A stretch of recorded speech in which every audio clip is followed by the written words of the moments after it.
Hey YouTube, it's kind of a dreary day outside. I just shot some footage of that you'll probably have already seen by now. What do I have going on for November? I haven't done a vlog since before September. I think I skipped October. The end of September I did a craft show. I had lots of stuff made and probably about $2,000 of retail merchandise that I had hoped to sell part of. Sold 2 things all day, made about 70 bucks. Luckily we split the booth with about 4 other people, and so the 80 some odd booth charge was split between us. But that was very disappointing.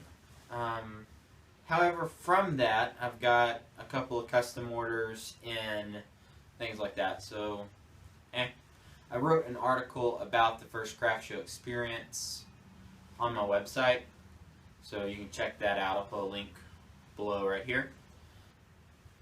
What else do I have going on? Well, I am now doing woodworking and carpentry full-time. Not full-time YouTubing, just I've gone into business for myself full-time as a carpenter.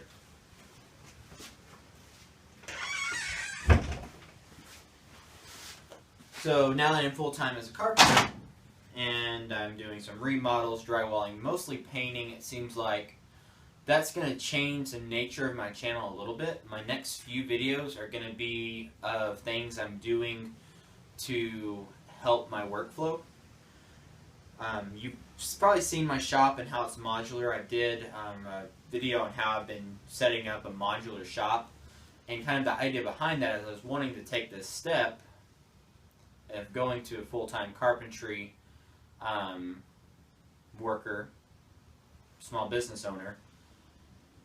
And so I started the step thinking I could get a trailer one day, put these cabinet boxes in that trailer, have my shop on wheels. And the inspiration from that was from Ron Pollock's Awesome Rolling Toolbox. I also plan to take the step to going full-time by myself about 3 years from now, not right now. So basically, the job I had, the financial problems made it where they couldn't pay me anymore. And so now I'm doing this, and honestly I'm loving it. It's great. I've been super busy. Since I'm now working out of my truck, I'm now having to kind of reorganize my workflow. Half my tools are in my truck, half of them are in here in the shop. And so I'm doing a thing. I'll go to where the tool normally is stored in the shop. It's not there, it's in my truck. It's a pain. And so my next few projects are actually going to be doing some organizational things in my truck to make me be able to work out of my truck as much as possible until I can save up to afford a trailer to haul all of my tools. A huge bummer with that was my total station. I did, I think my last vlog in August was kind of an overview of that and my Craftsman miter saw. My truck bed is only 54 inches, no, let's see, it's 5.5 feet, 5 feet 60 inches, so it's like 64 inches. It's supposed to be 5.5, but it's only 64 inches long. And my total station is 6 foot long, so it doesn't fit in the bed of my truck. So I actually made one of those multi-function slabs. It's going to be either my next video or the video after that. I've actually already made one. So with that, I made it where it fit in my bed flat. I've got some folding sawhorses. That way it takes up as small of a footprint as possible, but yet with adjustable height sawhorses I can still use it as an outfeed table. I can still clamp my miter saw to it. It's got extension wings on it that allows me to do most of what I do. I don't do a lot of crown and trim, so I don't need to support 18-foot lengths of crown molding. So it's been a challenge. I've been trying to figure that out.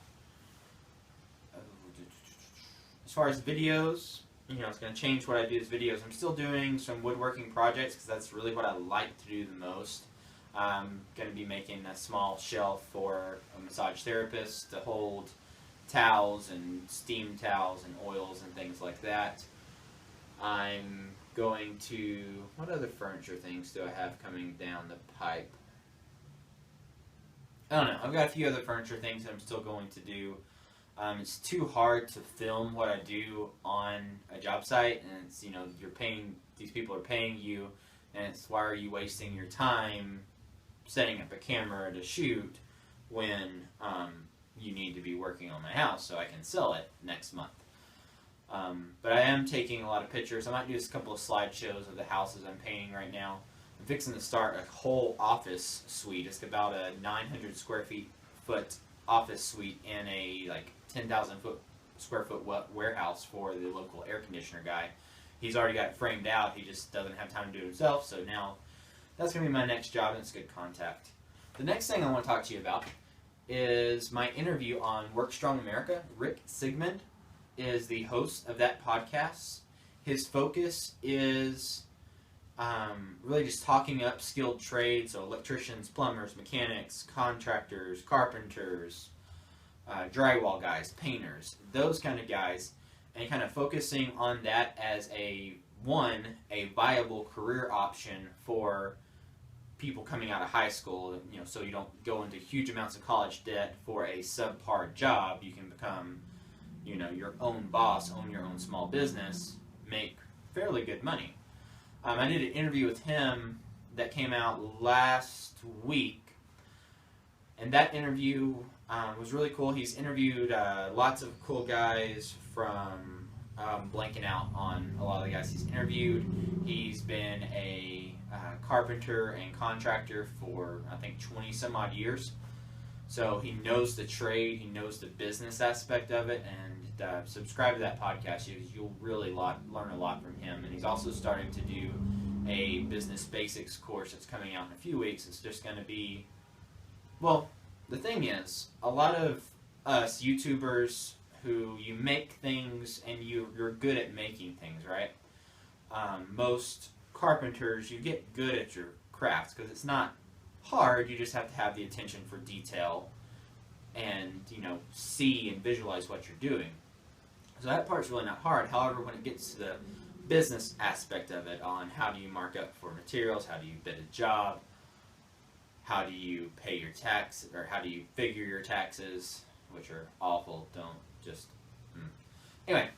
But how do you figure that stuff up? He really focuses on that aspect for carpenters and skilled tradespersons to do. So that's kind of what's going on with me. I'm going to quit rambling because this has gone on long enough. However, one last thing. My new handy dandy telescoping Warner ladder that I got. This little plastic rivet right here broke off not a day after I got it. And then this little guy would pop out all the way. Almost lost it. And come on, that's just cheap, people. And so what I did is I just got some epoxied it back in place, ran 2 screws to hold it in there because I don't have time to drive 40 miles to replace it. I would if I could get one local, but I can't. But that's just not good enough, Warner. Not good enough.